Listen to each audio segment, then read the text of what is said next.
Good morning प्यारे बच्चों। कक्षा 11 के रसायन में हम लोग अध्ययन कर रहे थे तत्वों का वर्गीकरण एवं आवर्ती लक्षण। आवर्ती लक्षणों के अध्ययन के बाद तत्वों का वर्गीकरण अध्ययन करना था। तत्वों के वर्गीकरण को आवर्त सारणी पीरियाडिक टेबल कहते हैं। आवर्त सारणी तत्वों और इनके यौगिकों के अध्ययन में बहुत उपयोगी साबित हुई, लेकिन यह आवर्त सारणी अचानक नहीं बन गई। इसको बनाने में कई वैज्ञानिकों ने अपना अमूल्य योगदान दिया, लेकिन सफलता रशियन वैज्ञानिक D.I. मेंडलीफ को मिली। इन्होंने अपने द्वारा प्रस्तुत मूल आवर्त नियम के आधार पर तत्वों को वर्गीकृत करके मूल आवर्त सारणी बनाई। इसकी चर्चा हम लोग बाद में करेंगे। अभी हम लोग अध्ययन कर रहे थे डेवलपमेंट ऑफ पीरियाडिक टेबल, आवर्त सारणी का विकास। कैसे आवर्त सारणी बन पाई, किन वैज्ञानिकों ने योगदान दिया, इसकी चर्चा कर रहे थे। और अभी तक के अध्ययन में प्राउट हाइपोथेसिस, प्राउट परिकल्पना हम लोग अध्ययन किए। प्राउट ने अपनी परिकल्पना में कहा कि हाइड्रोजन का परमाणु भार 1 होता है और अन्य सभी तत्वों के परमाणु भार हाइड्रोजन के परमाणु भार के पूर्ण गुणज होते हैं। लेकिन कई तत्वों के परमाणु भार भिन्नांक होते हैं, इसलिए इनकी परिकल्पना अमान्य कर दी गई। दूसरे वैज्ञानिक जिन्होंने तत्वों को वर्गीकृत करने की दिशा में प्रयास किया, डोवेराइनर ट्रायड, डोवेराइनर का त्रिक। डोवेराइनर ने अपने त्रिक नियम में बताया कि यदि समान गुण वाले तीन तत्वों को अलग अलग समूहों में रखें तो ये समूह ट्रायड कहलाते हैं, त्रिक कहलाते हैं। और इनकी विशिष्टता यह रहती है कि मध्य वाले तत्व का परमाणु भार पार्श्व में स्थित दोनों तत्वों के परमाणु भारों का गणितीय माध्य या औसत रहता है। डोवेराइनर ने 3-4 त्रिक बनाए, अन्य तत्वों पर यह लागू नहीं हो पाया, जिसके कारण ये अमान्य कर दिया गया। आज हम लोग अध्ययन करेंगे तीसरा प्रयास, Newlands law of octaves, Newland का अष्टक नियम। Newlands law of octet, Newland का अष्टक नियम। न्यूलैंड इंग्लैंड के वैज्ञानिक थे और इन्होंने 1865 ईस्वी में तत्वों के गुणों का इनके परमाणु भारों से संबंध का अध्ययन किया और इस अध्ययन के आधार पर इन्होंने अष्टक नियम प्रस्तुत किया, जिसके अनुसार यदि तत्वों को इनके बढ़ते परमाणु भारों के क्षैतिज क्रम में रखा जाए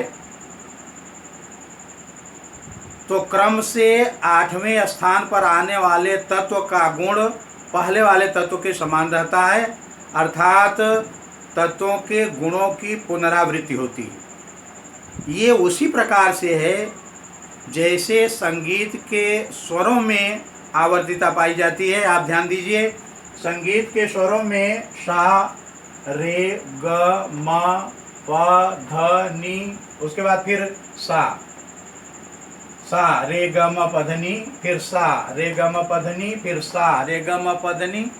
तो आप समझ गए कि संगीत के स्वरों में आवर्तिता है। इसी प्रकार यदि तत्वों को इनके बढ़ते परमाणु भारों के क्रम में व्यवस्थित किया जाए तो हर 8वां तत्व गुणों में पहले वाले तत्व की समानता दर्शाता है। तो इस तरह से इन्होंने तत्वों को वर्गीकृत करने का प्रयास किया।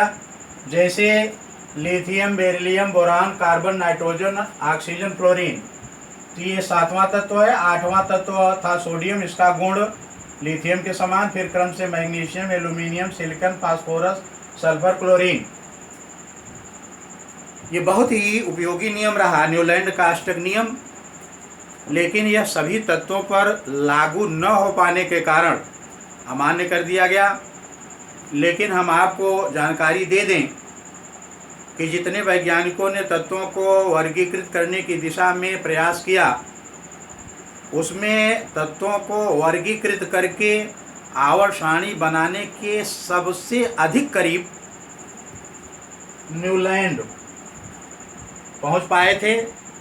थोड़ा सा चूक गए, नहीं तो पीरियाडिक टेबल बनाने का श्रेय डी.आई. मेंडलीव को नहीं, न्यूलैंड को मिल जाता। इन्होंने तत्वों के परमाणु भारों को बढ़ते क्रम में, तत्वों को इनके परमाणु भारों के क्रम में रखकर इनको वर्गीकृत करने का प्रयास किया। लेकिन ये सभी तत्वों पर लागू न हो पाने के कारण अमान्य कर दिया गया। ये विशेष बात आप याद रखेंगे, न्यूलैंड तत्वों का वर्गीकरण करके आवर्त सारणी बनाने के करीब होते हुए भी चूक गए। तो ये कंपटीशन परीक्षाओं में पूछा जाता है कि आवर्त सारणी के विकास में निम्नलिखित में कौन सा वैज्ञानिक आवर्त सारणी बनाते बनाते या बनाने के सबसे नज़दीक पहुंच गए या बनाने से चूक गए। तो आप टिक करिएगा न्यूलैंड को। और अगला प्रयास किया, चौथा, Lothar Meyer curve, Lothar Meyer graph या वक्र। लोथर मेयर ये जर्मन के वैज्ञानिक थे और 1869 ईस्वी में इन्होंने तत्वों के परमाणु भारों तथा परमाणु आयतन, परमाणु भारों तथा परमाणु आयतन के मध्य ग्राफ खींचा और इन्होंने बताया कि ग्राफ में समान स्थान रहने वाले तत्वों के गुण भी समान रहते हैं। लेकिन यह सभी तत्वों पर लागू नहीं हो पाया, इसलिए लोथर मेयर वक्र अमान्य कर दिया गया। लेकिन आपको ध्यान में रखना है कि इन्होंने वक्र खींचा था किसके किसके बीच, परमाणु भारों तथा परमाणु भारों तथा परमाणु आयतन। जर्मन के वैज्ञानिक थे और इन्होंने ग्राफ परमाणु भारों तथा परमाणु आयतन, दो बार भार आ गया है, परमाणु आयतन, आयतन, परमाणु भारों तथा परमाणु आयतन के मध्य ग्राफ खींचा और बताया कि ग्राफ में समान स्थान रखने वाले तत्वों के गुण भी समान रहते हैं। तो प्यारे बच्चों, डेवलपमेंट ऑफ पीरियाडिक टेबल में इन चार वैज्ञानिकों को आप ध्यान में रखिएगा। प्राउड परिकल्पना, डोबे-रायनर का त्रिक नियम, न्यूलैंड का अष्टक नियम और लोथर मेयर वक्र। इन लोगों ने ये अपना नियम कब प्रस्तुत किया, ये ध्यान में रखिएगा और अपने नियम में क्या कहा था। आवर्त सारणी बनाने का श्रेय रशियन वैज्ञानिक डी.आई. मेंडलीव को है।